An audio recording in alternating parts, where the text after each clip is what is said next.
सफाई कामगारांच्या नोकर भरतीवर या महानगरपालिकाने अनेक वर्ष कात्री लावलेली आहे।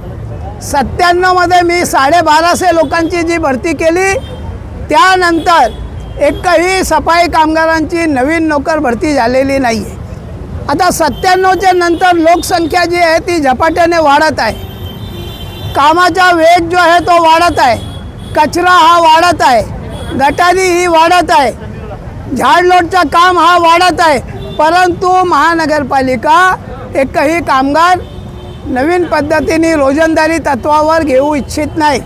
आणि म्हणूनच त्यांनी मागच्या दारांनी ठेकेदारांच्या बरोबर हातमिळवणी केली आणि आमच्या या महानगरपालिकेतील कल्याण डोंबिवली महापालिकेचे एकूण 7 प्रभाग म्हणजे 90% काम या महानगरपालिकेच्या सफाई कामगारांच्या त्यांनी ठेकेवर देण्याचा प्रयत्न केलेला आहे।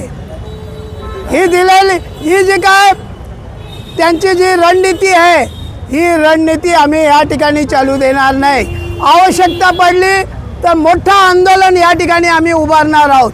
दुसरा असा की माननीय कामगार मंत्र्यांच्याकडे आम्ही निवेदन दिलं, त्यांनी एक रिमार्क केला सुनावणीच्यासाठी राज्याचे कामगार आयुक्तांच्याकडे आमची सुनावणी होणार आहे।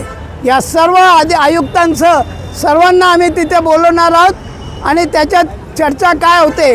जर हा ठेका रद्द झाला नाही, आमच्या मुलांना रोजंदारी तत्वावर घेण्यात आला नाही, अस्थायी पदावर सफाई कामगारांना घेण्यात आला नाही, बाकीच्या प्रलंबित मागण्या पूर्ण करण्यात आल्या नाहीत, तर आम्ही यापुढे मोठ्या प्रमाणामध्ये काम बंद आंदोलन करणार आहोत। तेवढीच या ठिकाणी आपल्याला